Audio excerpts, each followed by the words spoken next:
성경 말씀은 우리 에베소서 1장 3절입니다. 에베소서 1장 3절. 다 같이 읽겠습니다. 시작. 찬송하리로다. 하나님 우리 주 예수 그리스도의 아버지께서 그리스도 안에서 하늘에 속한 모든 신령한 복을 우리에게 주시되. 아멘. 말씀의 제목은 찬송하리로다입니다. 찬송하리로다. 요즘 나를 추앙해요. 어색하죠? 추앙해요. 안 쓰이는 말이잖아요. 그런데 이 말이 이제 좀 유명한 말이 되어버렸습니다. 그것은 인기 있는 드라마에서 이 말을 사용했고, 이 말이 그 두 드라마를 이끌어가는 아주 중요한 주제어가 되기 때문에 그렇습니다. 일상생활에 추앙하다라는 말을 사용해 본 적은 단 한 번도 없었을 것입니다. 사전에서 추앙하다라는 말을 찾아보니까 높이 받들어 우러러보다 그런 뜻이에요. 높이 받들어 우러러보다. 그러나 작가가 의도한 뜻은 좀 더 구체적인 것 같습니다. 그래서 이제 거기 영어 자막을 찾아보니까 worship me라고 되어 있어요. 그러니까 나를 예배해라, 나를 경배해라 그런 의미가 되겠지요.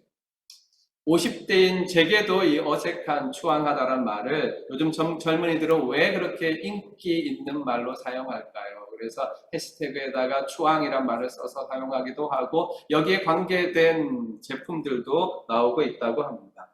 그것은 학교나 직장에서 또 가정에서 존중받지 못한 젊은 친구들이 사랑해요로도 이제 안 되고 또 애들이 많이 쓰던 말인 리스펙 이 말로도 안 돼서 이제 이 추앙하다라는 말을 통해서 그 빈 가슴을 채우려고 하는 것 같습니다. 정말 다른 어떤 말로도 다른 어떤 것으로도 채워지지 않아서 이제 드라마에서 들려온 추앙하다라는 이 작가가 하나 딱 잡은 그 말이 젊은 이의 가슴들을 탁 쳤던 것이죠. 그래서 그들의 마음의 빈자리를 이 말로 채우려고 하는 것 같습니다. 그러나 이 말로 젊은이들의 가슴 속 빈자리가 채워질까요? 우리 젊은이에게 한번 물어볼까요? 하나, 나를 추앙해요 해서 누가 너에게 나는 당신을 추앙해요 라고 말한다면 네 가슴이 채워지겠니? 맞아, 아니라고 대답했어야 되는 거야. 사랑해요도 채워지지 않던 그 가슴이 리스펙으로도 채워지지 않던 그 가슴의 빈자리가 추앙해요로 채워질까요? 우리 안에서 진정한 사랑과 존경과 추앙으로 우리의 영혼의 빈자리가 채워지지 않는다면 그것을 다른 사람에게 요구해서 다른 사람이 내게 그렇게 말한다고 해서 채워지지 않을 것입니다. 사랑도 존경도 추앙도 정말 먼저 우리 안에서 밖으로 나아가야 되는 것이죠. 내가 나를 존경해달라, 나를 사랑해달라 그렇게 한다고 생각해 보십시오. 그 말을 듣는 사람은 아마 질릴 것입니다. 그러나 정말 내가 사랑해야 될 대상을 찾고 그를 향하여 진정한 사랑이 우러서 나오고 존경해야 될 대상을 찾고 그 존경하는 대상을 향한 진정한 존경심이 일어난다면 우리 안에 빈자리들은 채워져 갈 것이라고 생각합니다. 그런 의미에서 생각한다면 오늘 스승의 날이 참 의미가 있다고 생각합니다. 아까도 우리 기도하면서 생각해 봤지만 우리는 절대 혼자 지금 내가 있는 것이 아닙니다. 신앙적으로 나의 나된 것은 모두 다 하나님의 은혜입니다. 이렇게 고백하지 않습니까? 그런데 하나님께서는 나를 다듬고 가꾸어 가실 때 사람들을 통해서 다듬고 가꾸어 가십니다. 그분들이 없었다면, 그 사람들이 없었다면 우리는 이만큼 다듬어지지 않았을 것입니다. 그래서 스승의 날 오늘 우리가 한번 꼭 생각해 보십시오. 나를 가르쳐 주셨던 선생님들, 물론 초등학교 때부터 국민학교 초등학교 때부터 쭉 선생님들이 기억나시는 분들도 있을 것입니다. 그분 한 분 한 분 생각하셔서 연락이 되신 분들에게는 감사합니다. 꼭 연락을 해주시고 또 인생을 살아오면서 그렇게 학문을 나를 가르치신 스승들만 있는 것이 아니라 영적인 스승들도 있고 삶의 스승들도 있지 않겠습니까? 하나님께서 그런 스승들을 통하여서 우리를 가르치셨다는 것을 기억하고 우리 함께 정말로 감사하는 마음을 전하는 하루가 되었으면 좋겠다 생각합니다. 이것도 오늘 숙제라고 생각하시고 꼭 참여해 주시기 바랍니다. 오늘 우리가 읽은 본문에는 바울은 이렇게 고백합니다. 찬송하리로다 라고 했습니다. 찬양을 드립니다. 찬양합시다. 그런 뜻이죠. 그는 에베소서의 본론을 시작하기 전에 찬양합니다. 찬양합시다. 라고 이 말씀을 시작하고 있습니다. 그의 안에 있는 벅찬 이 감격을 다른 곳으로는 절대로 바꿀 수 없고, 오직 이 감격적인 마음을 표현할 수 있는 유일한 길은 하나님을 찬양하는 것밖에 없었기 때문입니다. 우리는 이 찬양 속에서 우리의 가슴을 채울 하늘의 신령한 복을 발견하게 됩니다. 이것이 바울의 가슴에서만 벅차올라 하나님을 향하여 올려진 고백이 아니라 저와 여러분의 고백이 되시기를 주님의 이름으로 축원합니다. 첫 번째 생각할 것은 우리 함께 읽어볼까요? 1번 시작. 성도는 하늘의 노래를 오늘 부를 수 있습니다. 그렇습니다. 성도는 하늘의 노래를 오늘 부를 수 있습니다. 원문에 보면 본문 3절부터 14절이 딱 한 문장이에요. 굉장히 길잖아요. 그런데 한 문장이에요. 그러니까 바울은 자기 안에 있는 놀랍고 격렬한 감정을 폭포수처럼 한 번도 안 쉬고 다다다다다닥 이렇게 쏟아내놓은 거예요. 한 호흡으로 3절부터 14절까지 다 이렇게 고백한 것입니다. 우리도 같은 마음으로 3절부터 14절을 쭉 읽어가길 원합니다. 이제 앞에 모니터를 보시면서 한번 정말 바울이 고백하고 있는 이 찬양이 무엇인지 3절부터 14절까지 내용을 우리 함께 다 같이 읽어가겠습니다. 시작. 찬송하리로다. 하나님 곧 우리 주 예수 그리스도의 아버지께서 그리스도 안에서 하늘에 속한 모든 신령한 복을 우리에게 주시되 곧 창세전에 그리스도 안에서 우리를 택하사 우리로 사랑 안에서 그 앞에 거룩하고 흠이 없게 하시려고 그 기쁘신 뜻대로 우리를 예정하사 예수 그리스도로 말미암아 자기의 아들들이 되게 하셨으니 이는 그가 사랑하는 친자 안에서 우리에게 거저 주시는 바 그의 은혜의 영광을 찬송하게 하려는 것이라. 우리는 그리스도 안에서 그의 은혜의 풍성함을 따라 그의 피로 말미암아 속량 곧 죄사함을 받았느니라.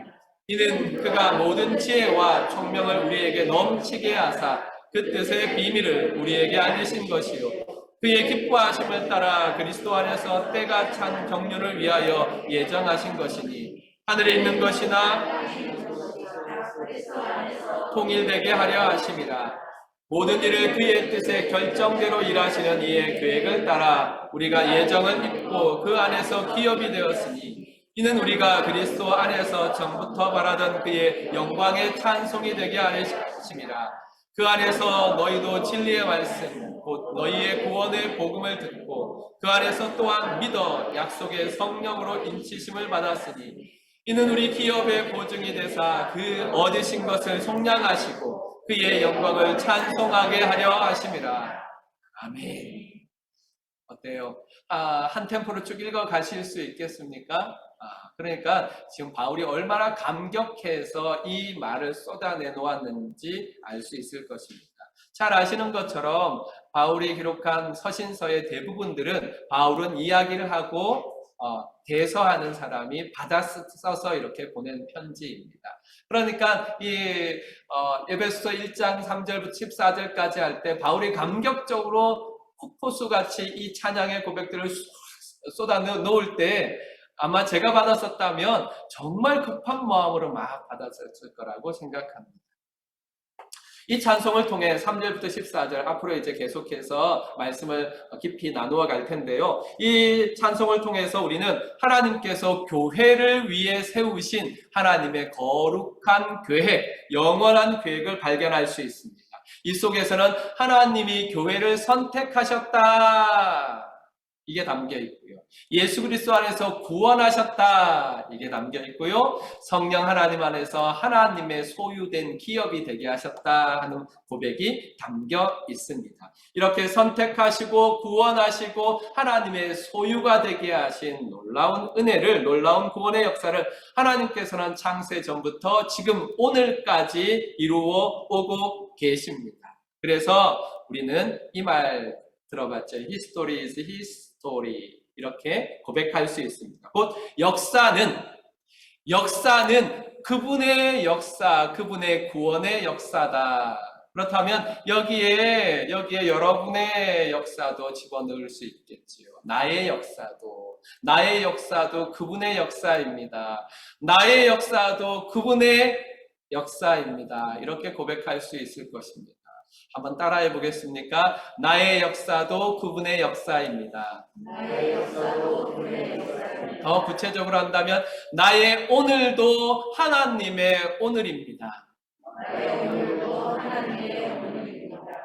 감격스럽지 않아요? 나 혼자 산다고 생각했는데 나 홀로 사는 것이 아니라 하나님께서 붙잡고 계신 오늘이요, 붙잡고 계신 역사다 하는 사실을 우리에게 알려주고 있는 것입니다. 바울이 이 찬양을 통해서 우리를 저 하늘 보좌 앞으로 이끌어가고 있습니다. 그리고 하나님 앞에서 그리스도 예수 안에서 우리가 받은 축복이 무엇인지 분명하게 보여주고 있습니다. 이렇게 보여주고 난 다음에 우리에게 뭐라고 이야기합니다? 합니까? 찬송하리로다. 찬송합시다. 이 하나님 앞에서 천상의 노래를 부릅시다. 그렇게 이야기하고 있습니다. 그렇습니다. 우리도 바울처럼 이 천상의 노래를 부를 수 있을까요? 우리도 바울처럼 이 천상의 노래, 하나님 앞에서 부를 이 노래를 오늘 부를 수 있을까요? 요한계시록 5장 13절부터 14절에 보면 하늘의 영적인 생물들과 장로들과 성도들이 함께 모여서 찬양하는 장면이 나옵니다. 제가 우리 요한계시록 공부할 때 얼마나 감격적으로 공부했는지 기억하실 것입니다. 4장에서 5장에서 7장에서 14장에서 20장에서 21장에서 저 하늘교회의 성도들이 하나님 앞에서 다 함께 올려드리는 그 찬양이, 그 영광이 우리가 함께 부를 노래이며 우리가 함께 올릴 영광이라는 사실을 우리 배웠습니다. 그런데 요한계시록이 가지고 있는 특별한 의미는 무엇이냐면 그날에 부를 찬양을 오늘 불러라. 소망을 가지고 믿음을 가지고 오늘 불러라. 그렇게 말하고 있기 때문에 그렇습니다. 우리 요한계시록 5장 13절 14절 함께 읽겠습니다. 시작. 내가 또 들으니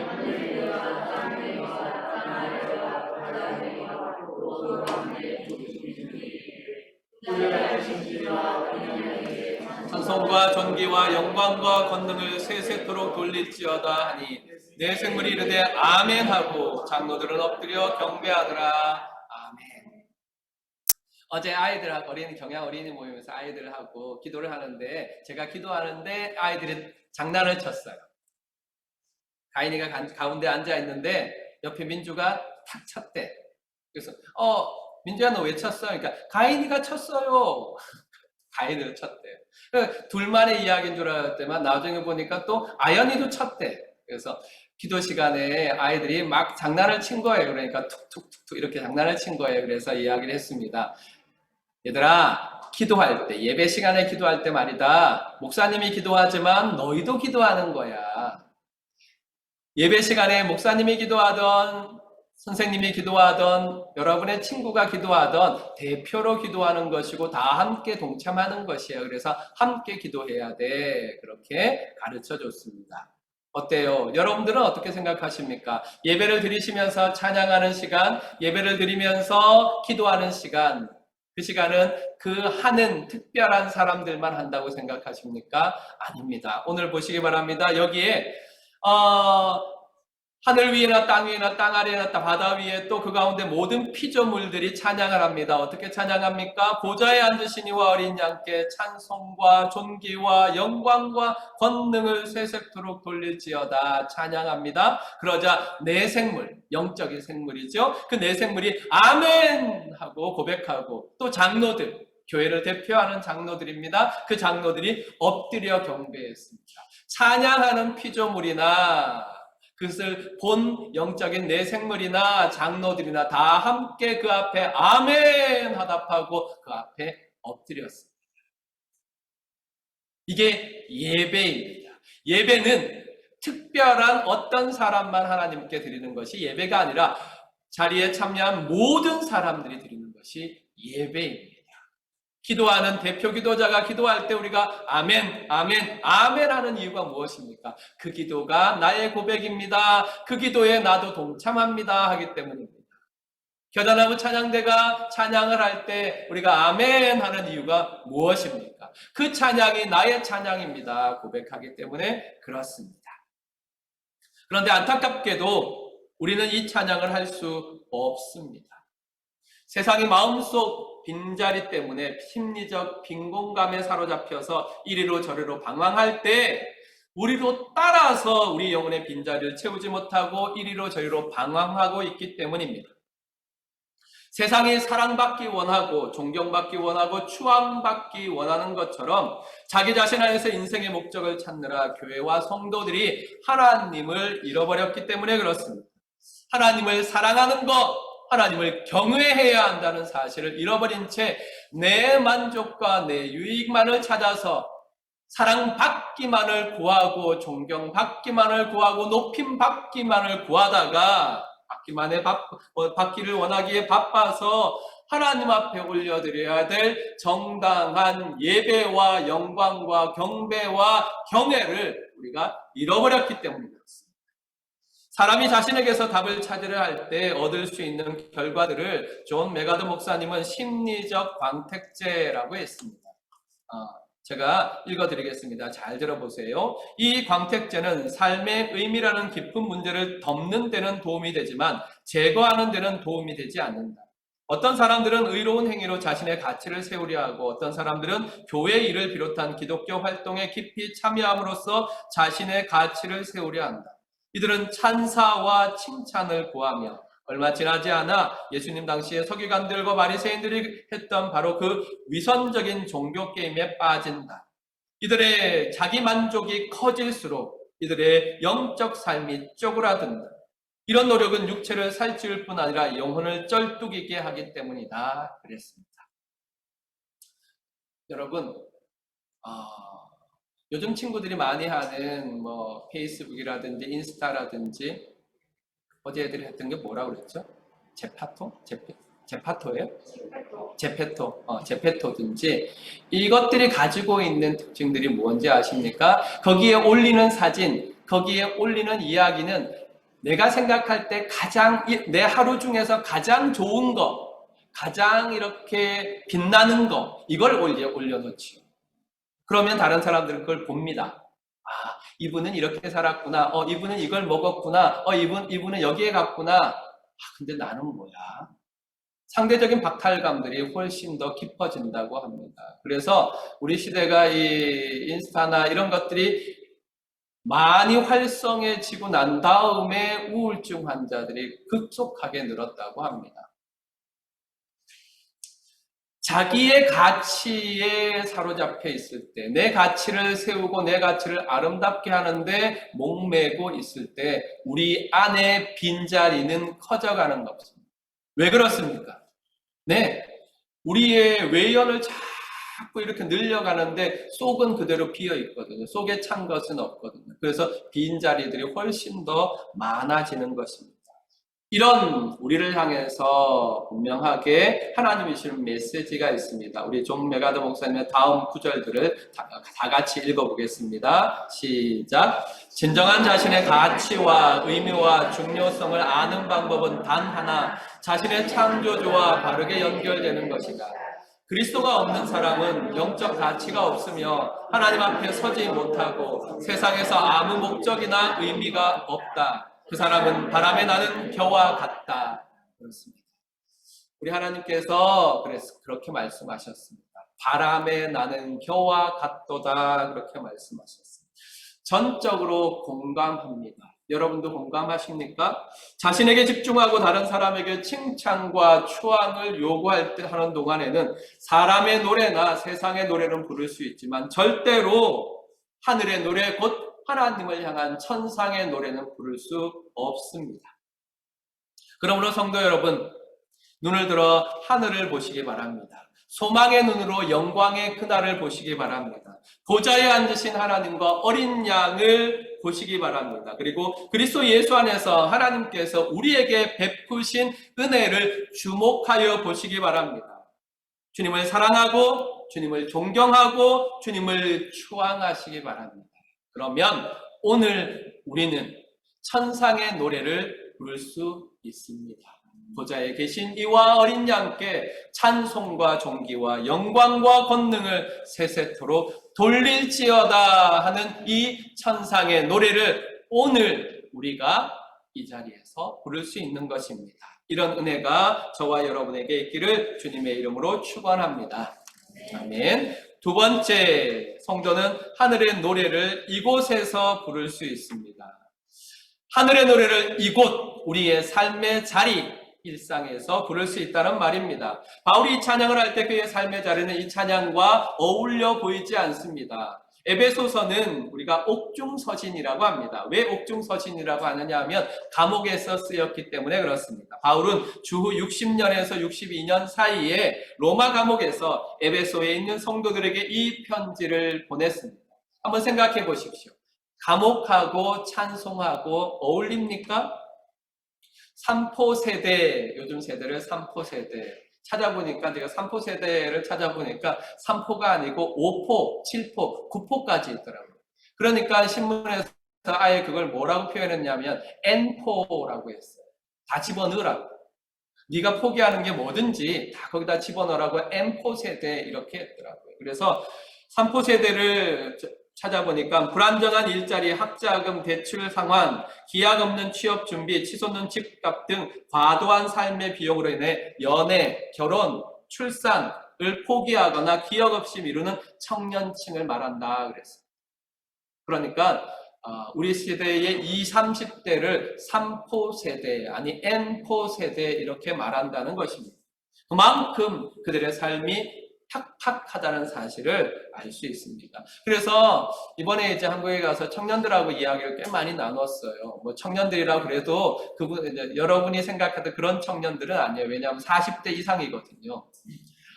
40대 이상이신데 그 결혼 안 하시고 계시는 분들하고 이렇게 제가 좀 친해요. 그래서 이제 이야기 많이 나눠봤어요. 그런데 정말 이해할 수 있었어요. 왜냐하면 우리 세대까지는 대한민국이 늘 발전해 오던 과정이었어요. 그래서 어디에서나 일자리가 있었고 내가 마음만 먹고 땀만 흘리면 뭔가 할 수 있었어요. 그런데 지금 20대, 30대 친구들은 우리가 고도 성장한 이후에 개도국이 아니라 선진국에 들어가던 때에 살아간 삶을 시작했던 친구들입니다. 무언가 불안하기 시작한 시대의 사람들이지요. 그래서 이렇게 불안해하고 어려워하고 포기하는 데까지 이르게 되었다고 합니다. 그러면 이렇게 우리 사회 안에 있는 것들만 우리에게 불안하게 합니까? 아니요, 그렇지 않지요. 우리는 코로나로 전 세계적인 팬데믹을 겪으면서 우리 생에 단 한 번도 겪어보지 못했던 재난을 겪음으로써 2년이라는 소중한 시간을 빼앗겨 버렸습니다. 이제 좀 좋아지려나 했더니 우크라이나 전쟁이 일어나서 러시아가 우크라이나를 침략함으로 말미암아 전쟁이 일어나서 생활 물가가 치솟고 있습니다. 질병과 전쟁으로 말미암아 전 세계 사람들이 기근을 앞두고 있습니다. 얼마나 어려운 시대에 있습니까? 그렇습니다. 우리는 이렇게 천국에 살고 있지 않다는 것이 사실입니다. 우리는 불안하고 포기를 강요하는 세상에 살고 있습니다. 이곳은 눈물과 슬픔이 없는 천국이 아닙니다. 우리 눈에 하나님과 어린 양 예수 그리스도만 들어오는 것이 아니라 오늘 먹고 살아야 될 생활의 문제가 우리의 발목을 붙잡고 있는 세상입니다. 그런데 어떻게 우리가 천상의 찬송을 이곳에서 부를 수 있습니까? 그래서 우리는 바울을 봐야 합니다. 바울은 로마 감옥에만 갇혔던 것이 아닙니다. 그가 주님의 길을 따라가는 동안에 주의 사도로 살아가는 동안에 많이 이 감옥에 갇혔죠. 그 중에 빌립보 감옥에 갇혔을 때의 내용이 사도행전에 남아 있습니다. 사도행전 16장에 보면 사도 바울이 빌립보로 갑니다. 그 빌립보에서 복음을 전할 때 한 귀신 들린 여자가 와서 바울을 계속해서 방해를 합니다. 그래서 바울이 그 여자의 귀신 들린 것을 귀신을 쫓아내고 깨끗하게 만들었어요. 잘한 일이잖아요. 그런데 문제가 생겼습니다. 어떤 문제가 생겼느냐 하면 이 요정이 귀신 들려서 하는 여러 가지 일 때문에 소득을 얻고 있던 주인이 소득을 빼앗겨 버렸잖아요. 그래서 고소를 합니다. 그 고소하자 이제 22절부터 26절까지 이런 일들이 일어납니다. 22절부터 24절까지 먼저 읽겠습니다. 시작. 우리가 일제히 일어나 고발하니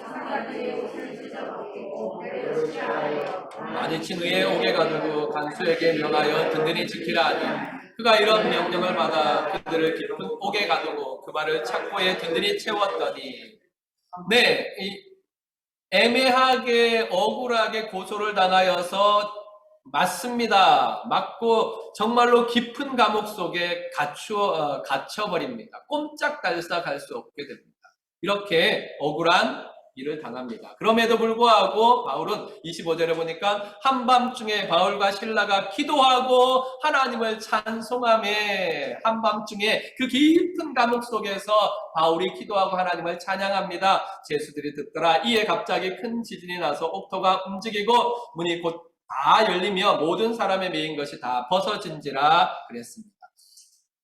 26절 이하에 있는 것은 상징적인 의미로 우리가 이해할 수 있습니다. 물론 그때는 다 풀렸습니다. 그러나 이것을 오늘날 우리에게 적용한다면 찬양의 능력을 체험할 수 있는 것입니다.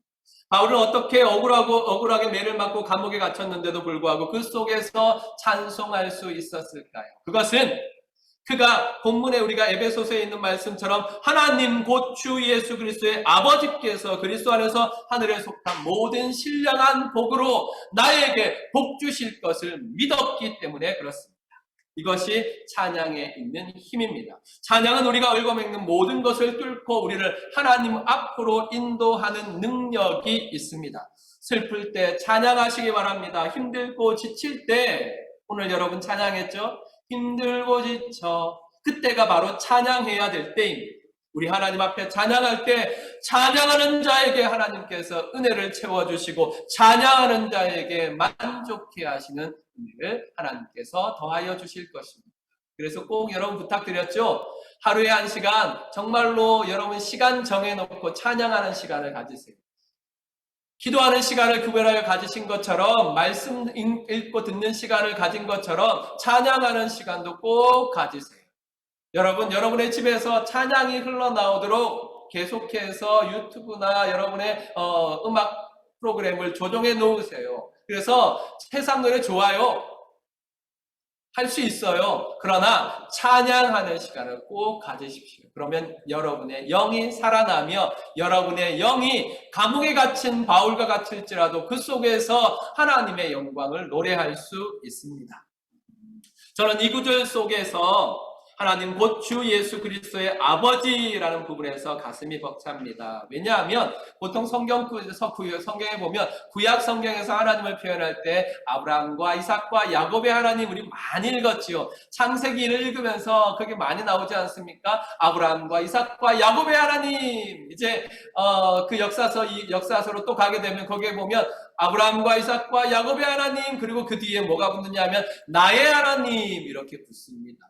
그런데 에베소서에서 하나님을 부를 때 그렇게 부르지 아니하고 우리 주 예수 그리스도의 아버지라고 불렀습니다.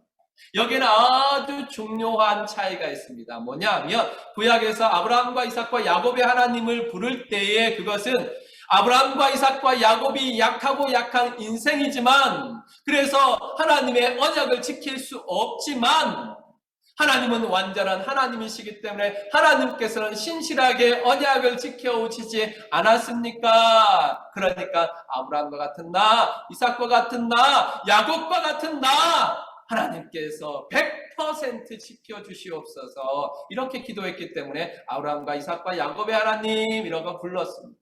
그것만 해도 감사하지요. 거기에 내 이름도 붙일 수 있으니까 아브라함과 이삭과 야곱의 하나님, 나의 하나님, 나를 붙잡아 주옵소서. 그렇게 붙일 수 있으니까 얼마나 은혜롭습니까? 그런데 에베소서에서 고백하는 우리 주 예수 그리스도의 아버지는 훨씬 더 분명한 또 확실한 은혜가 있습니다. 왜 그렇습니까?